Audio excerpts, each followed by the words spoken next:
तीन बाल विवाह बहू। कुंज की तीन बेटियां थीं, विभा, माधवी और सुप्रिया। तीनों बहनों के उम्र में 2-2 वर्ष का अंतराल था। तीनों में सुप्रिया सबसे बड़ी बहन थी, उसकी उम्र 12 साल थी। वहीं विभा 10 साल और माधवी 8 साल की थी।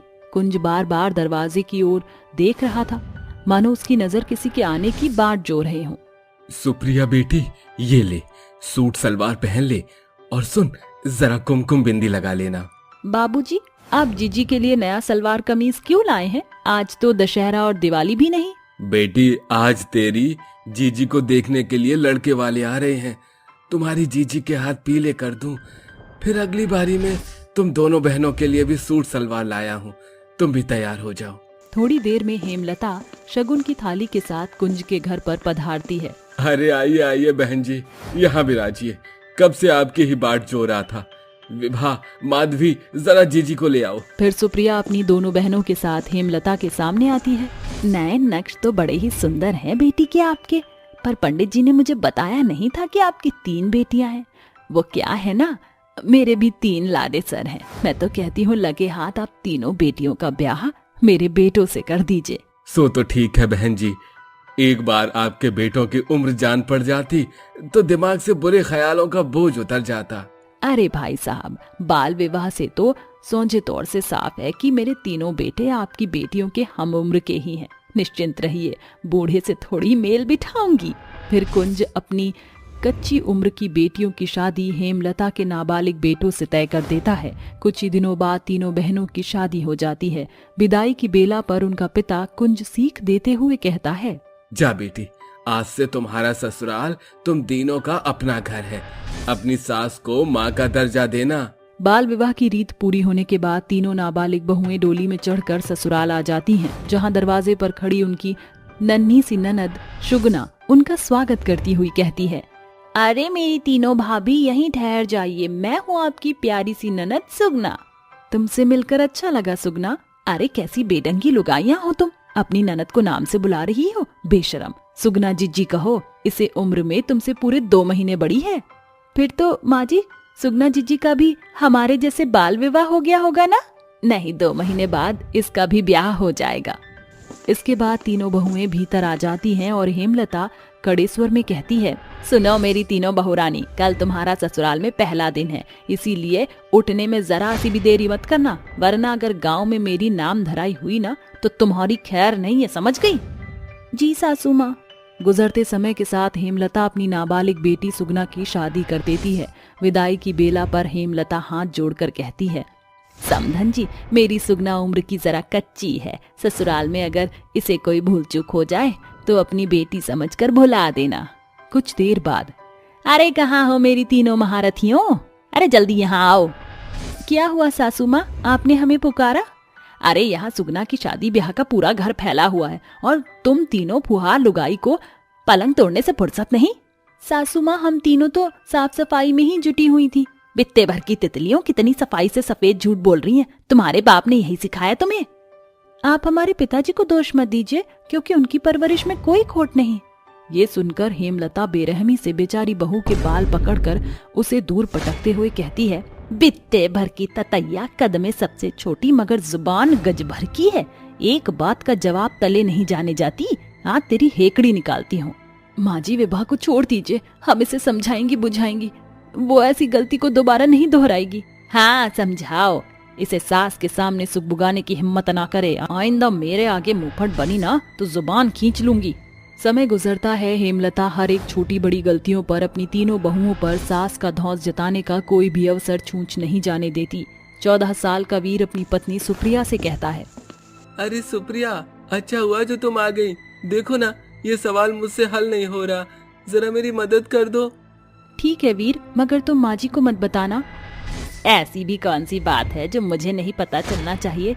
क्योरी चटक चोरनी, तुझे क्या लगा मुझे पता नहीं चलेगा? रसोई घर का बर्तन चौका छोड़कर तुझे पढ़ने का चस्का चढ़ रहा है। मगर माँ जी, मैंने तो। माँ, आप गलत समझ रही हैं, सुप्रिया तो सिर्फ मेरी मदद कर रही थी। तो चुप कर वीर, अपनी पत्नी की ज्यादा सफाई पेश मत कर। पढ़ने का परवान चढ़ा है ना तुझे, अगले 2 दिन तक तेरा खाना बंद। इस तरह बेचारी 12 साल की बहू को भूखा रहकर इस बात की सजा भोगनी पड़ती है जो उसने किया भी ना था। इस तरह हेमलता का अनुशासन बेचारी बहुओं के जीवन में ज्यादतियों का रूप ले बैठती है। अक्सर उन्हें सास के गुस्से का कौर होना पड़ता। फिर एक सांझ दरवाजे की डोरबेल बजती है। अरे ओ नाशमरी, जल्दी देखो दरवाजे पर कोई आया है। ये सुनकर हेमलता की मंझली बहू माधवी जैसे ही दरवाजा खोलती है तो वह सुगना खड़ी होती है, जो सिसक रही होती है। सुगना मेरी बच्ची, क्या हुआ? ये क्या हालत बना रखी है तूने? आजा यहाँ बैठ। अरे तू नाच पीती बुत बनकर खड़ी क्या है? जा जाकर जल्दी से पानी ला। जी जी जी जी, जी माँ जी। कुछ देर बाद, ये ले लाडो पानी पी ले। अब बता क्या बात है? क्या बताऊँ माँ, शादी के पहले दिन से सासू माँ मुझ पर बहुत सताव करती हैं। उन्हें खौफ के मारे सूरज की पहली किरण फूटने से पहले जागती हूँ और सारा दिन एक पाँव पर काठ की पुतली की तरह नाचती हूँ। बावजूद इसके माँ जी के ताने बाने बंद नहीं होते। कभी वह मेरा खाना बंद कर देती है तो कभी मुझे, और आज तो उन्होंने मुझे घर से निकाल दिया। अरे ऐसे शादी ब्याह का नाता थोड़ी टूटता है। मैं कल तेरे सासरे जाऊंगी, अभी तू सो जा बेटी। बेटी की चिंता में हेमलता सारी रात जागती रह जाती है और सुबह होते ही वह सुगना के ससुराल पहुंचती है। नमस्ते समधन जी, मेरी सुगना से ऐसी कौन सी गुस्ताखी हो गई जो आपने उसे ससुराल से निकाल दिया? बोलो भला।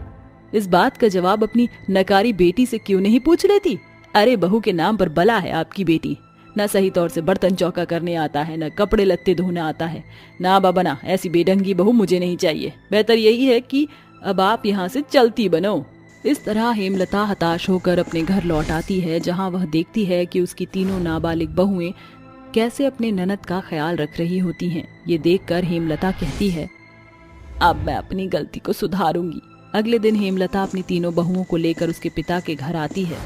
अरे समधन जी, आप सब गनीमत तो हैं। मैं अपनी भूल को सुधारना चाहती हूँ। सदियों से चला आ रहा बाल विवाह बेटियों के लिए अभिशाप बनता जा रहा है। बरसों पहले मेरा भी बाल विवाह हुआ था और वही मैंने भी अपनी बहू बेटियों के संग दोहराया। जिस कच्ची उम्र में इनके हाथों में कलम होनी थी, बाल विवाह के कारण इनके नन्हे हाथ बर्तन चौका करने लगे। अब आप इन्हें पढ़ाइए। जब ये सयानी हो जाएंगी तो इनकी शादी बड़े ही धूमधाम से मेरे बेटे से दोबारा होगी। इस तरह हेमलता अपनी बहू और बेटी के पैरों में पड़ी बाल विवाह की लगी बेड़ियों को काटकर उन्हें पढ़ने की आज़ादी देती है। और कई बरस बीतने के बाद जब उसकी तीनों बहू सयानी हो जाती हैं तो वह उन्हें दोबारा से अपनी बहू बनाती है, जिसके बाद वह एक सुलझा रिश्ता खोजकर अपनी बेटी सुगना की शादी भी कर देती है।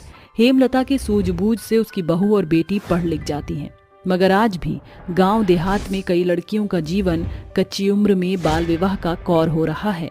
सुमित अपनी बेटी रूबी और अपनी पत्नी राधिका के साथ खुशी से अपना जीवन बिता रहा था।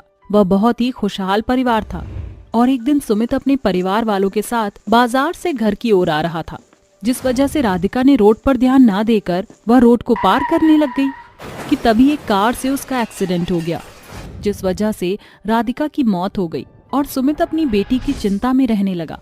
एक दिन सुमित का एक दोस्त आया और वह उससे बोलता है, अरे सुमित भाई, अभी हमारी रूबी बेटी बच्ची है, उसको माँ के प्यार की जरूरत है। तुम दूसरी शादी क्यों नहीं कर लेते हो? अरे नहीं भाई, दूसरी शादी कैसे कर सकता हूँ मैं? क्या पता मेरी बेटी को वो अपने बेटी के जैसे रखे या ना रखे। मैंने सुना है दूसरी माँ अपने बच्चों के साथ सौतेलापन दिखा देती है। अरे सुमित भाई, अपने बच्चे को माँ का प्यार और बाप का प्यार तुम अकेले नहीं दे सकते। मेरी मानो तो तुम अपनी बेटी के लिए दूसरी शादी कर लो, बाकी तुम्हारी मर्जी है। इतना कहकर सुमित का दोस्त वहाँ से चला जाता है और सुमित अपनी बेटी की तरफ देखकर दूसरी शादी का मन बना लेता है और अगले दिन दूसरी शादी करके सुमित्रा को ले आता है और अपनी बेटी से कहता है, बेटा रूबी, देखो तुम्हारी नई माँ आई है। आज से ये तुम्हारी देख रेख करेगी, ठीक है? मेरी नई माँ आई है? ये मुझे मेरी माँ की तरह प्यार देंगे ना? हाँ मेरी बच्ची, मैं जरूर तुम्हें अपनी माँ से भी ज्यादा प्यार दूंगी। इतना कहकर सब अपने अपने कमरे में चले जाते हैं और अब कुछ महीने बीत जाते हैं। धीरे धीरे करके सुमित्रा अपना सौतेलापन दिखाना शुरू कर देती है। बेचारी रूबी एक तरफ माँ माँ करते हुए चिल्लाती है, लेकिन सुमित्रा उसको काम करवाया करती और खूब मारती। एक दिन रूबी अपने पिता से बोलती है, पापा नई मम्मी बिल्कुल भी अच्छी नहीं है, वो मुझे बहुत मारती है, मुझे नहीं रहना है इनके साथ। इतने में सुमित्रा वहाँ आ जाती है और रूबी उसको देखकर डर कर वहाँ से भाग जाती है। वहीं सुमित्रा सुमित से बोलती है, सुमित जी, मैं इसे कितना ही प्यार कर लूं, लेकिन इसने मुझे कभी भी अपनी माँ नहीं समझा और अपनी असली माँ को भूल नहीं पा रही है। कोई बात नहीं सुमित्रा, धीरे धीरे करके सब ठीक हो जाएगा। और अब कुछ साल बीत जाते हैं। सुमित्रा को एक बेटी होती है और अब सुमित्रा का रूबी पर अत्याचार और ज्यादा बढ़ गया और धीरे धीरे करके कुछ साल और बीत गए। अब दोनों बहनें बड़ी हो गईं। वहीं दूसरी तरफ अब सुमित बीमार रहने लगा और एक दिन सुमित्रा की पड़ोसन उसके पास आती है और उससे बोलती है, अरे सुमित्रा बहन, अब तो तेरी दोनों बेटियां जवान हो गई हैं, इनकी शादी क्यों नहीं करवा देती है तू? अरे बहन, बड़ी वाली को तो छोड़, मैं अपनी संजू की शादी तो अच्छे से घर में करवाऊंगी, पर इतने पैसे मैं लाऊं कहाँ से?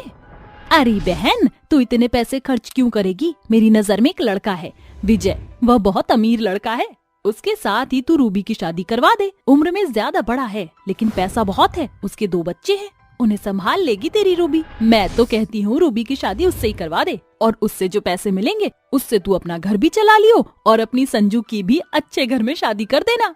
हाँ बहन, वैसे बात तो सही कह रही है, चल तू रूबी के लिए बात कर। इतना कहकर पड़ोसन वहाँ से चली जाती है और रूबी की शादी विजय से तय हो जाती है। और कुछ दिन बाद रूबी की शादी विजय से करवा देती है, जिसकी उम्र 40 साल की थी और उसके 2 बच्चे भी थे।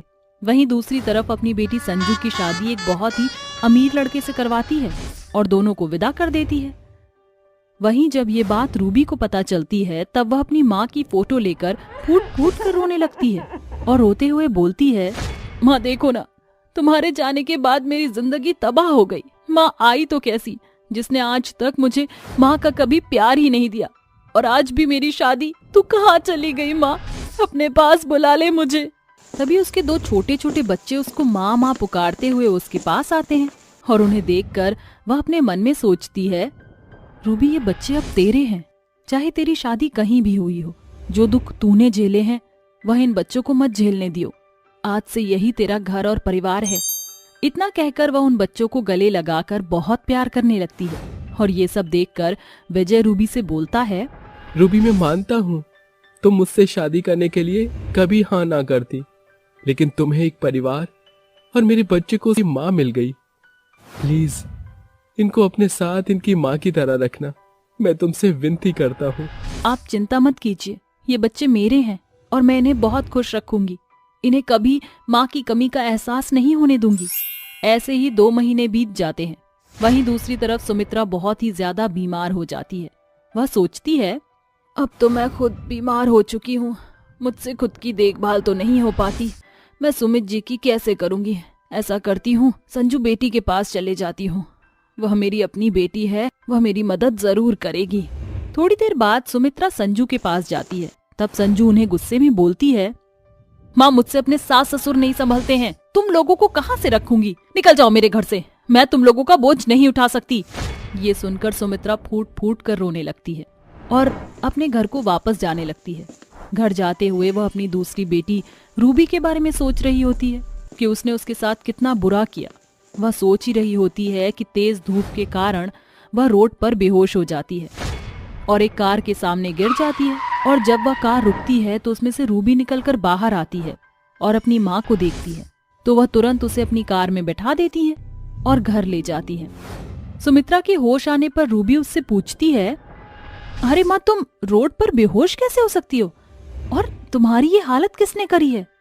और पिताजी तो ठीक है ना बिल्कुल? रूबी का इतना प्यार देखकर सुमित्रा को बहुत पछतावा होता है और रोते हुए वह रूबी को सारी बात बता देती है। उसके बाद रूबी अपने पिता को भी अपने घर ले आती है। रूबी अपने बच्चे पति के साथ साथ अपने माता पिता का भी बहुत ध्यान रखती है और उसका ये प्यार देखकर सुमित्रा रोते हुए रूबी से बोलती है, बेटा रूबी, मैंने तेरे साथ कितना गलत किया, लेकिन तू आज भी मुझे अपनी माँ से ज्यादा प्यार कर रही है। मुझे माफ कर दे बेटा। अगर कभी भी तूने अपनी माँ मुझे माना होगा तो प्लीज उस नाते मुझे माफ कर दे बेटा। नहीं माँ, आप मुझसे माफी मत मांगिए, आपने मेरे साथ कुछ गलत नहीं किया। विजय जी बहुत अच्छे हैं, मुझे बहुत अच्छा परिवार मिला है, मैं बहुत खुश हूँ इनके साथ, और आप मुझसे माफी मांगकर मुझे शर्मिंदा ना कीजिए माँ। ये सब देखकर सुमित्रा रोने लग जाती है और रूबी उसको माफ कर देती है और अब सब खुशी से रहने लगते हैं। अरे छोरी, यो क्या हो रहा है? तने एक काम भी ठीक से करना ना आता? अरे कम से कम घर के काम काज में तो हाथ बटा दिया कर। अरे माँ जी, अभी गुंजन छोटी है, इसे कामकाज के बारे में इतना ज्ञान कहाँ है। अरे बहू, तू ना जानती लड़कियों को बचपन से ही चूल्हे चौके की शिक्षा दे देनी चाहिए कि बेरा कब उनकी शादी की बात चल जावे। इसीलिए मैं चाहूँ तू इसे घर के सारे कामकाज सिखा दे। लेकिन माँ जी, अभी से? देख, मुझसे बहस करने की कोई जरूरत नहीं है। मैंने जो कह दिया सो कह दिया। रागिनी अपनी सास गीता के आगे कुछ नहीं कह पाती, जिसके बाद वो अपनी बेटी गुंजन को अपने कमरे में ले जाती है और उससे कहती है, बेटी, यहाँ बैठकर खेल लो। अब तुम्हें यहाँ से कहीं भी जाने की कोई जरूरत नहीं है। बाहर अपनी दादी सा के सामने मत खेलना, नहीं तो वो तुम्हें डांटेंगी। माँ, दादी सा मेरे साथ ऐसा व्यवहार क्यों करती हैं? क्या वो मुझसे नफरत करती हैं? नहीं नहीं, तुम गलत समझ रही हो। तुम्हारी दादी सा तो तुमसे बहुत प्यार करती हैं और तुम्हारे बारे में बहुत सोचती भी हैं। अब तुम यहाँ बैठकर खेलो, मैं तुम्हारे लिए खाना लेकर आती हूँ। रागिनी अपनी बेटी गुंजन के लिए खाना लेकर आती है और उसे खिला देती है। ऐसे ही कुछ दिन बाद एक दिन गीता फोन पर किसी से बात करते हुए कहती है, अरे समधी साहब, चिंता मत करो, हम अपनी बेटी को सब कुछ अच्छे से समझाकर भेजेंगे। और आपने तो हमारी बेटी को देखा ही है, बहुत समझदार और प्यारी सी बच्ची है। लेकिन समधी साहब, आप हमारी बेटी का अच्छे से ख्याल रखना। ऐसा कहकर वो फोन रख देती है। ये सब रागिनी सुन लेती है, जिसके बाद वो अपनी सास गीता के पास आकर उससे पूछती है, माँ जी, ये आप किससे बात कर रही थी? अरे मैं अपनी गुंजन के रिश्ते की बात कर रही थी। अब सही समय है, उसके विवाह कर देते हैं। अपनी सास गीता की ये बात सुनकर रागिनी के पैरों तले जमीन खिसक जाती है और वो अपनी सास से कहती है, ये आप कैसी बात कर रही हो? आपको पता भी है गुंजन अभी कितनी छोटी है और वो भी नाबालिग है। एक नाबालिग लड़की की शादी करना ठीक नहीं है। माँ जी, उसे तो अभी रिश्तों की समझ भी नहीं है, वो कैसे एक शादी का रिश्ता संभाल पाएगी? अरे तू इतना क्यों सोचती है? हमारे राजस्थान में सबकी शादी बचपन में ही हो जावे है। चिंता करने की कोई बात नहीं है। समधी साहब बहुत अमीर है और हमारी बेटी उनके घर में बहुत खुश रहेगी। माँ जी, थोड़ा तो सब्र कीजिए, अभी गुंजन को बालिग तो होने दीजिए। तुझे क्या लगता है कि मुझे अपनी बेटी की बिल्कुल चिंता नहीं है? अरे तुझे और क्या बताऊं, समधी साहब हमारी बेटी के पूरे 20 लाख रुपए दे रहे हैं। माँ जी, ये आप कैसी बात कर रही हो? आप 20 लाख रुपए के लिए हमारी गुंजन को बेच रही हो? अरे नहीं नहीं, मैं भला क्यों बेचूंगी? तू तो जानती है राजस्थान में लड़कियों की कितनी कमी है और यहाँ पर बेटी पैदा करना का मतलब उसके अच्छे दाम लगाना, यही तो यहाँ की प्रथा है। अरे वो तो शुक्र मना, तुझे तेरी बेटी के 20 लाख रुपए मिल रहे हैं, वरना तो केवल 10 लाख रुपए में बेटी विदा हो जाती है और फिर हमें दहेज देने की भी कोई जरूरत नहीं है। नहीं माँ जी, पहले आप हमारी बेटी को बड़ी होने दीजिए, उसके बाद हम अपनी बेटी की शादी करेंगे। जो मैंने कह दिया सो कह दिया, अब मैंने तेरी एक भी बकवास नहीं सुननी। इब जा, घर के काम कर और कल से शादी की तैयारियां शुरू कर दियो। कल हमारी गुंजन को देखने के लिए समधी साहब घर आ रहे हैं। ऐसा कहकर गीता वहाँ से चली जाती है, जिसके बाद रागिनी अपनी बेटी गुंजन को लेकर बहुत ज्यादा परेशान हो जाती है। उसे कुछ भी समझ नहीं आता। हे ऊपर वाले, अब तू ही मेरी कोई मदद कर, ये अनर्थ होने से बचा ले। अगले दिन जैसे ही सुबह होती है, रागिनी को ना चाहते हुए भी मेहमान की खातिरदारी करने की तैयारियों में लगना पड़ता है। कुछ देर बाद गुंजन को देखने वाले आ जाते हैं। जैसे ही लड़का और उसके माता पिता घर में आकर बैठते हैं, गीता रागिनी को उनसे मिलवाती है। रागिनी बहू, ये है दुर्योधन, राजेश के पिता, और ये है राजेश की माँ उर्मिला। जब रागिनी राजेश को देखती है तो वो बहुत हैरान रह जाती है, क्योंकि राजेश लगभग 30 साल की उम्र का नौजवान आदमी था, जिसे देखते ही रागिनी बहुत हैरान रह जाती है और अपने मन ही मन सोचती है, हे ऊपर वाले, क्यों मेरी बेटी को इन दुष्ट लोगों के हवाले कर रहा है?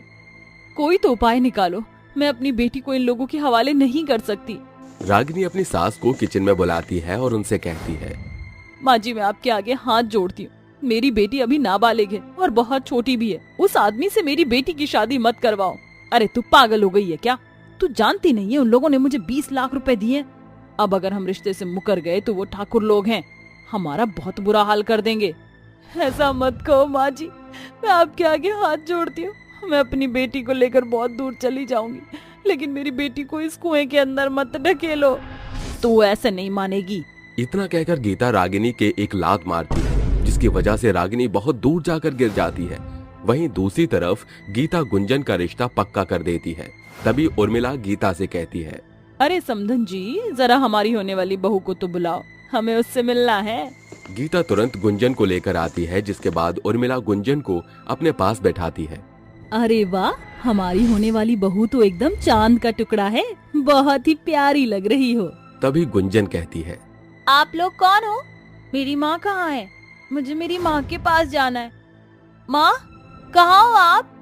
अरे बहू, परेशान क्यों हो रही हो? तुम्हारी माँ रसोई में हमारे लिए खाना बना रही है। वैसे तुम्हें पता है, अब तुम कुछ दिनों में हमारे घर आ जाओगी। वहाँ तुम्हारी माँ नहीं होगी, इसलिए अभी से मुझे अपनी माँ समझ लो। नहीं नहीं, मेरी एक ही माँ है, आप मेरी माँ नहीं हो। ऐसा कहकर गुंजन वहाँ से चली जाती है, जिसके बाद गीता बात को संभाल लेती है और उन्हें उनके घर भेज देती है। कुछ ही दिनों में गीता गुंजन की शादी राजेश से करवा देती है। शादी की पहली रात पर बेचारी मासूम गुंजन राजेश के कमरे में बैठी होती है। जैसे ही राजेश उसके पास आता है, गुंजन डर के मारे उससे कहती है, देखो, मैं तुम्हारे हाथ जोड़ती हूँ, मुझे छोड़ दो, मुझे मेरी माँ के पास जाना है, मुझे मेरी माँ चाहिए। राजेश समझदार था और वो बेचारी गुंजन को परेशान नहीं करना चाहता था, इसलिए वो उससे कहता है, देखो, तुम परेशान मत हो, तुम आराम से यहाँ सो जाओ, कल हम तुम्हें तुम्हारी माँ से मिलवाकर ले आएंगे, मैं बाहर सोने जा रहा हूँ। इतना कहकर राजेश एक तकिया और चद्दर उठाकर वहां से चला जाता है। ऐसे ही धीरे धीरे कई दिन बीत जाते हैं, जिसके बाद उर्मिला गुंजन के ऊपर बहुत अत्याचार करने लगती है।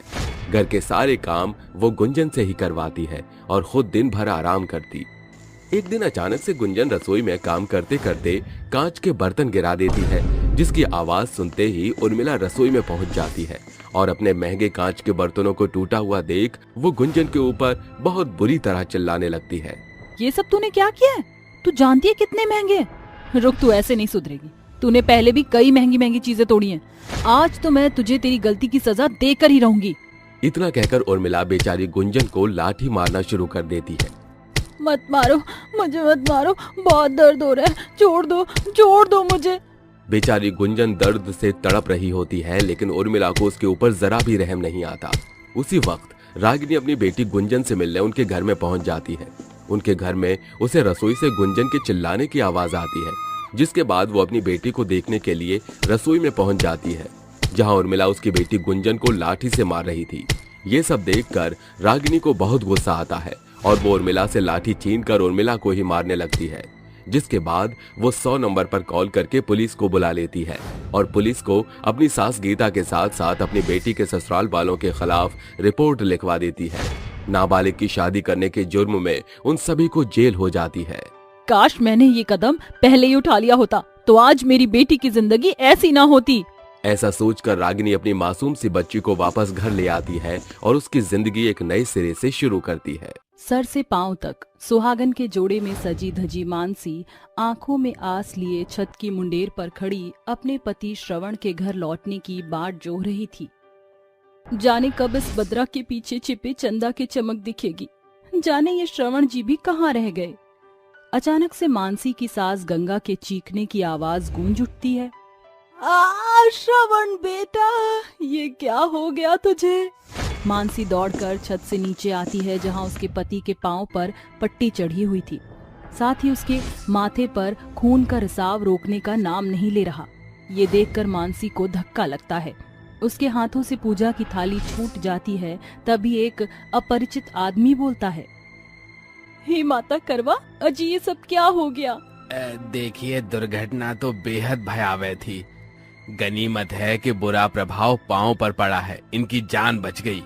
इतना बोलकर वह आदमी वहां से रुखसत हो जाता है कि मानसी कपकपाते जुबान से पूछती है, सुनो जी, वो आदमी क्या कहना चाह रहा था और आपके दोनों पांव पर पट्टी कैसे चढ़ी है? मानसी, तुम्हारा पति सदा के लिए अपाहिज हो गया।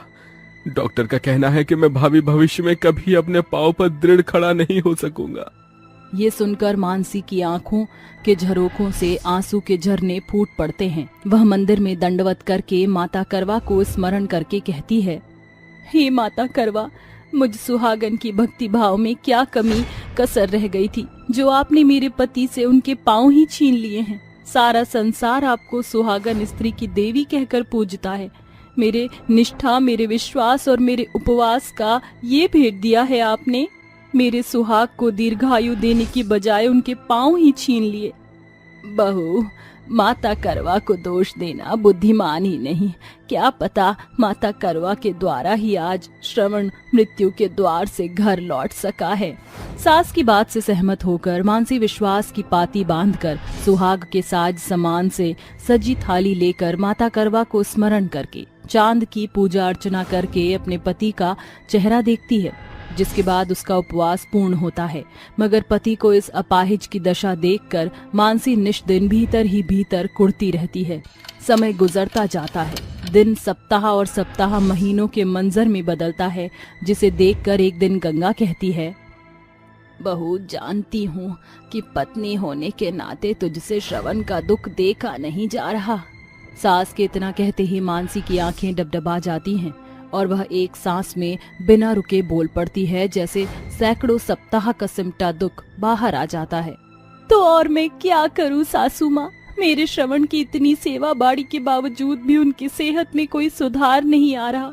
उन्हें ऐसे बिस्तर पर लोथ पड़ा देखकर मेरा कलेजा कचोटता है, न भूख लगती है न प्यास। बहू तेरे कुढ़ने से तेरा चेहरा कुम्हलाते जा रहा है। तू तो माँ करवा के प्रति सच्ची आस्था रखती है। सावित्री ने तो अपने पति के प्राण लौटने के लिए यमराज को भी ललकार दिया, पीछे नहीं हटी। स्वयं माता करवा ने भी अपने पति तुंगभद्रा को भी बचाया। माता करवा के सतीत्व के कारण स्वयं यमराज को भी माता करवा के श्राप के चलते उनके पति के प्राण लौटाने पड़े। अपनी सास की एक बात याद रखना बहू, विश्वास से भरी एक पत्नी चाहे तो अधोलोक से भी अपने पति के प्राण लौटा सकती है। फिर तेरा पति श्रवण तो केवल अपाहिज है। बहू धीरज धर, माता करवा इन कष्टों से तुझे अवश्य उबारेंगी। कुछ दिनों में करवा चौथ का त्योहार मानसी के जीवन में दोबारा दस्तक देता है। मानसी बहू, कल करवा चौथ है और तू हाथ पर हाथ धरे यहाँ बैठी है। बाजार जाकर माँ करवा के चढ़ावे का सामान, फल फलाहार इत्यादि लेकर आ बहू। श्रवण के बिस्तर धरने के बाद से सास बहू के घर की आर्थिक स्थिति बेहद दयनीय हो गई, क्योंकि घर खर्च श्रवण के कंधों पर जो था। मानसी सास के दिए जोड़ बटोर के साथ बाजार की ओर अग्रसर होती है, जहाँ सभी सुहागन करवा चौथ के लिए साड़ियाँ और श्रृंगार का सामान खरीद रही थीं। मगर उस गरीब बहू के पास इतने पैसे नहीं थे कि वह अपने लिए बाहां भर चूड़ी भी मोल ले। उसने केवल माता करवा के चढ़ावे का सामान और फूल फलाहार लेकर घर आती है। करवा चौथ के एक रात पहले वह चांद को निहारती हुई भाव विभोर होकर कहती है, 2 साल पहले आज ही के दिन श्रवण मेरे लिए करवा चौथ का कितना सारा उपहार लेकर आए थे। मैंने आज भी सुहागन की उन निशानियों को संजो कर रखा है। मानसी संपूर्ण निष्ठा के साथ माता करवा का निर्जला व्रत करती है। वह सांझ को नहा धोकर अपने शादी का लहंगा पहनकर सुहागिन का श्रृंगार करके करवा चौथ का कलश भरकर करवा चौथ की कथा पढ़ती है, जिसके बाद वह चांद के निकलने की बाट जोहने लगती है। बहू, चांद निकल आया है, जा जाकर अपना व्रत खोल ले। उपवास के मारे तेरा चेहरा कुम्हला गया है। माँ जी, आप श्रवण का ख्याल रखना। मानसी पूजा की थाली लिए छत पर आकर चांद की पूजा करके हाथ जोड़कर कहती है, हे माँ करवा, मैंने संपूर्ण श्रद्धा से आपका व्रत किया है। माँ, मुझे इसका फल दो, मेरे सुहाग की अपंगता को नष्ट कर दो। माँ, मुझ सुहागन का सिंदूर सदा बना रहे, दया करो माँ। उस गरीब बहू की भक्ति भाव को देखकर आकाश मंडल में बैठी माता करवा की दासी कहती है, हे माता करवा, आपकी भक्त इतनी आतुरता से आपको पुकार रही है। माँ, उसकी पुकार में प्रत्युत्तर दो माँ। ठीक है, आज करवा चौथ की पावन बेला पर मैं मानसी के पति को पूर्ण रूप से चंगा करती हूँ।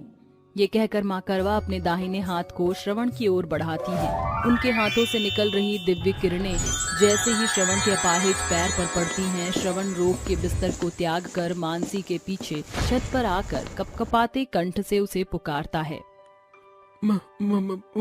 मानसी। ये मेरी आंखें क्या देख रही हैं? आप अपने पैरों पर अडिग खड़े हैं। पता नहीं मानसी, मैं बिस्तर पर पड़ा था, अचानक मेरे पैर डावाडोल होने लगे। हे माँ करवा, तेरा लाखों लाख धन्यवाद जो तूने मुझ दीन दुखियारिन गरीब बहू की बिनती सुन ली। मानसी का चेहरा खुशी की खुमारी में खिल उठता है। वह अपने पति की पूजा करती है। श्रवण उसे जलपान पिलाता है। अगले दिन माता करवा की दया से आप एकदम भले चंगे हो चुके हैं। हमारे घर की माली हालत बेहद बिगड़ चुकी है। माँ करवा की दया से अब आप ठीक है।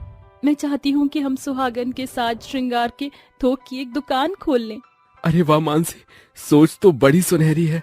दोनों दंपत्ति माँ करवा के 16 श्रृंगार के नाम से एक श्रृंगार की दुकान खोलते हैं। मानसी की सुनहरी सोच उनके कारोबार पर गहरी छवि छाप छोड़ती है। कुछ समय बाद पूरे बाजार हाट में उस गरीब बहू के दुकान को बड़ी प्रसिद्धि प्राप्त होती है।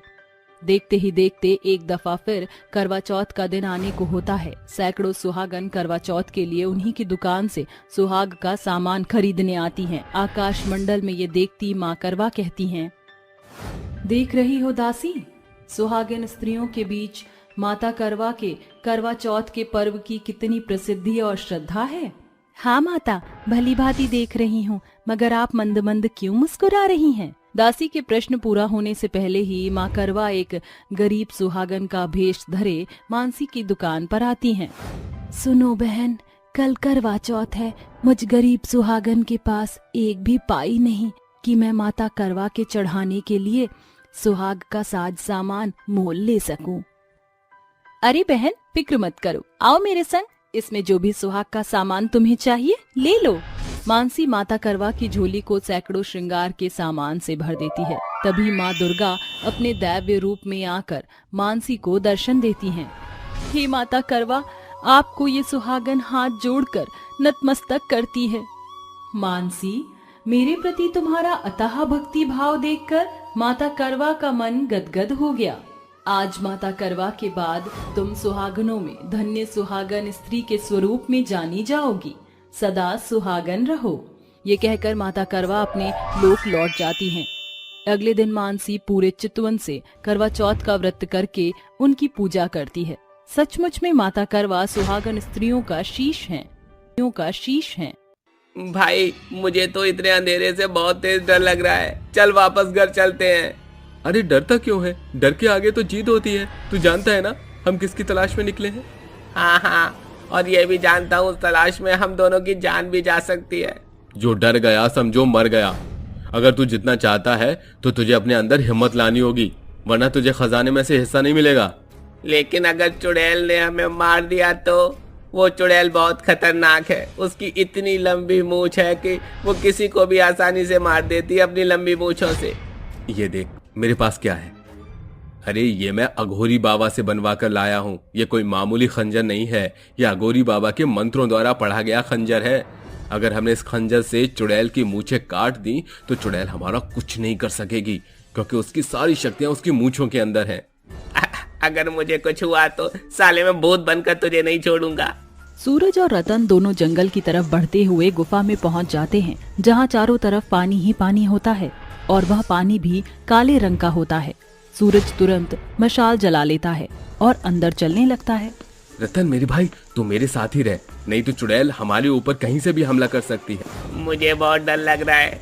चलो यहाँ से वापस चलते हैं। ये देखो, यहाँ पर तो पानी भी काला है। उस चुड़ैल का कुछ पता नहीं है कब हमारे ऊपर हमला कर दे। हमारी जान जा सकती है। मेरी बात मानो और चलो यहाँ से। जब हम यहाँ तक आ गए हैं तो आगे तक भी जाएंगे, तो मेरे पीछे पीछे चलते रहो, तुम्हें कुछ नहीं होगा। अगर चुड़ैल आएगी तो मैं उसका सामना खुद कर लूंगा। इतना कहने के बाद सूरज आगे की तरफ बढ़ जाता है। देखते ही देखते वह गुफा के बिल्कुल बीचों बीच पहुंच जाता है, जहां पर लंबी मूंछों वाली चुड़ैल आराम से सो रही होती है। देखा तुमने, ये चुड़ैल तो आराम से सो रही है और इसके नीचे वही तहखाना है जहां पूरा खजाना छुपा हुआ है। हमें इसे मारना होगा।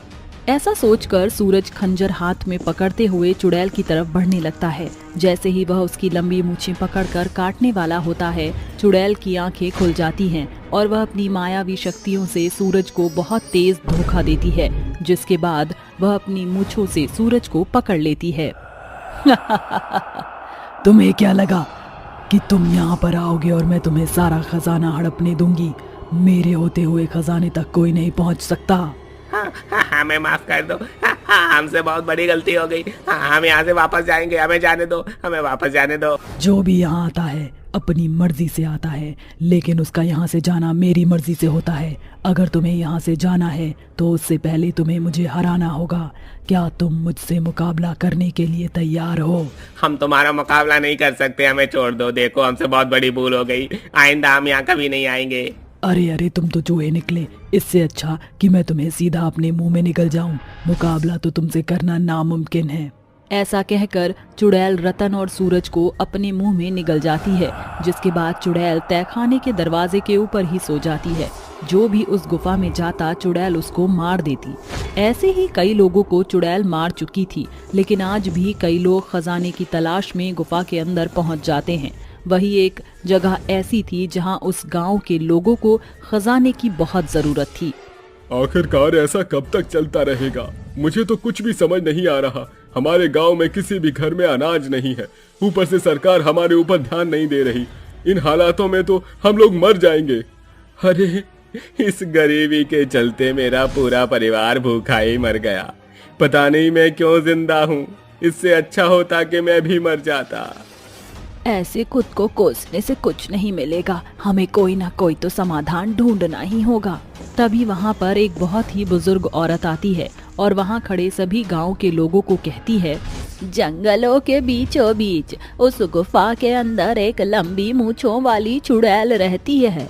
वह चुड़ैल कई समय से खजाने की हिफाजत कर रही है।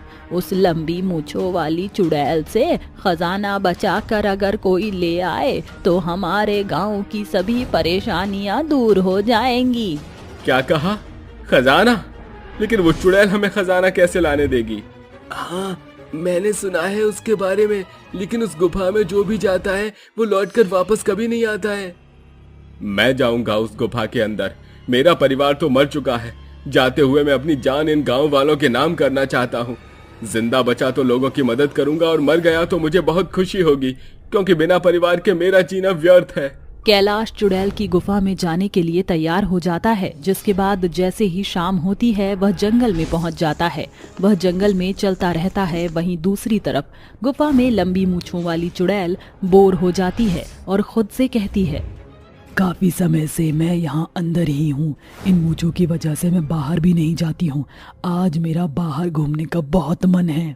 ऐसा सोचकर चुड़ैल अपनी लंबी मूंछों के साथ बाहर घूमने के लिए निकल पड़ती है। उसी समय कैलाश भी गुफा में पहुंच जाता है, जिसके बाद उसे चुड़ैल दूर दूर तक कहीं नहीं दिखाई देती। लोग तो कहते थे कि यहाँ लंबी मूंछों वाली चुड़ैल रहती थी, लेकिन यहाँ तो कुछ भी नहीं है। चलो जल्दी से सारा खजाना निकाल लेता हूँ। कैलाश तहखाने से सारा खजाना निकाल लेता है और बाहर बग्गी में रख लेता है, जिसके बाद वह वहां से जाने लगता है। कुछ ही देर में चुड़ैल भी वापस अपनी गुफा में पहुंच जाती है और गुफा में खजाना लापता देख हैरान रह जाती है। किसकी इतनी हिम्मत हुई जो मेरी नाक के नीचे से खजाना निकाल कर ले गया? आज मैं उसे नहीं छोड़ूंगी।